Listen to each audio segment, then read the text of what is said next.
रोग शुरू हुआ और पैनक्रियाज में कहते हैं एंजाइम्स लेवल बहुत बढ़ चुका था और पेट पूरी तरह से पत्थर की तरह हो गया था और सिर्फ खिचड़ी वगैरह ही खाते थे और कुछ भी खा नहीं पाते थे।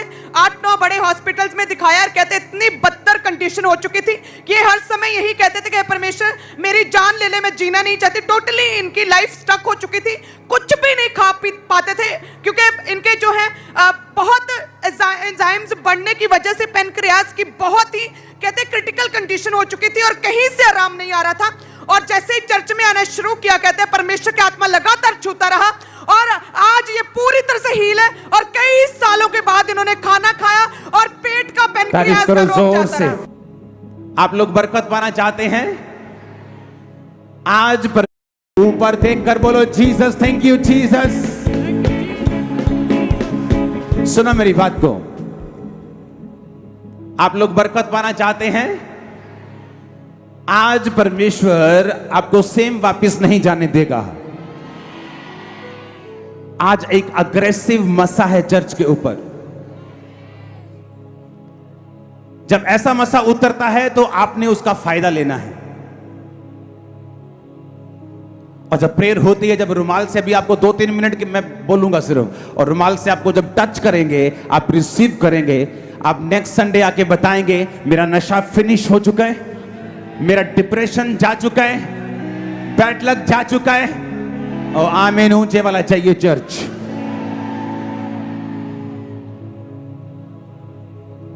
एक वचन को पढ़ेंगे, मत्ती और लूका वो दोनों में है। मत्ती 9 उसकी 35 उसकी 36 आयत।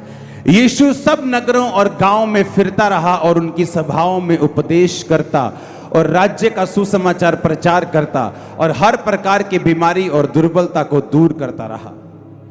जब उसने भीड़ को देखा तो उसको लोगों पर तरस आया और उसने, क्योंकि वो भेड़ों की नाई जिनका कोई रखवाला नहीं हो, वो व्याकुल और भटके हुए से थे।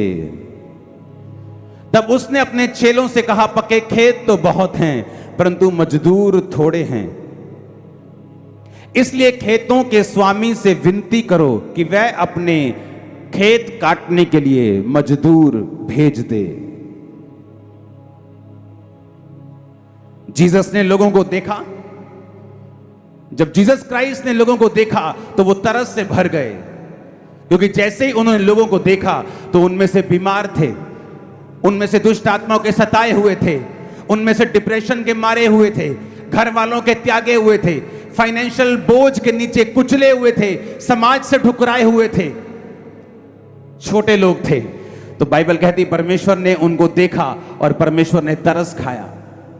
तरस खाकर परमेश्वर ने क्या कहा? परमेश्वर ने कहा कि ऐ लोगों, ऐ मेरे चेलों, ऐ मेरे विश्वासियों, प्रार्थना करो, क्योंकि खेत तो पके हुए हैं लेकिन मजदूर थोड़े हैं। तो खेत के स्वामी से विनती करो कि वो मजदूरों को भेज दे।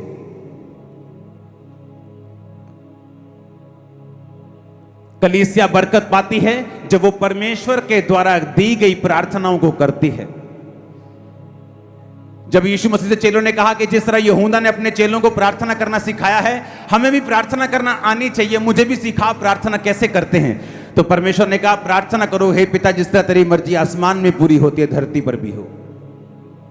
यानी जैसे ही वो प्रार्थना नहीं है, हे पिता तेरा नाम पाक माना जाए, वो प्रेयर नहीं है।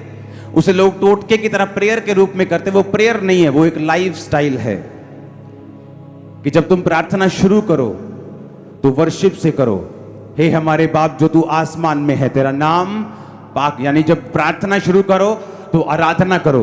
प्रार्थना करते एकदम से अंदर आके रोना पीटना शुरू ना कर दो। जब लोग राजाओं के पास सामने जाते थे तो राजा को बोलते थे, हे राजा तू चिरंजीवी रहे, हे राजा तू लंबी उम्र जिए, तेरिया लंबियां उम्रां होन, तेरे राज दे विच सानू बहुत फायदा होया। फिर राजा को बोलदा, हाँ दस बीबी की चाहिए तेनू। और अगर बीबी जानते ही रोला पान लग जाए, हाय मर गए तेरे राज, हाय पिट गए, हाय मर गए, तो राजा बोलता है इस बदतमीज को बाहर निकालो मेरी हजूरी से, जिसे मेरी प्रेजेंस में आना नहीं आता। जब राजा ने नेहेमिया के मुंह को उतरा हुआ देखा तो नेहेमिया से पूछा, तेरा मुंह क्यों उतरा हुआ है? तू रोगी तो नहीं है, फिर तेरा मुंह उदास क्यों है? क्योंकि राजा की हुजूरी में उदास मुंह लेके जाना राजा की तौहीन, राजा की बेइज्जती होती थी। तो परमेश्वर ने कहा, जब तुम राजा की उपस्थिति में जाओ तो पहले बोलो, हे हमारे बाप तू जो आसमान में, यानी कि जब तुम प्रार्थना करने के लिए, जब तुम परमेश्वर के सामने जाओ तो सबसे पहले वर्शिप करो। हालेलुया। फिर उसने कहा, जिस तरह तेरी मर्जी आसमान में पूर्ति होती है धरती पर हो। ये प्रेयर नहीं है, परमेश्वर तुमको बता रहा है कि जब तुम परमेश्वर की मर्जी जो उसके दिल में है धरती पर पूरा करने के लिए यत्न करोगे, प्रयत्न करोगे अपने तन से, मन से, धन से, प्रेयर से, ताकत से, तो परमेश्वर तुमको बरकत देगा।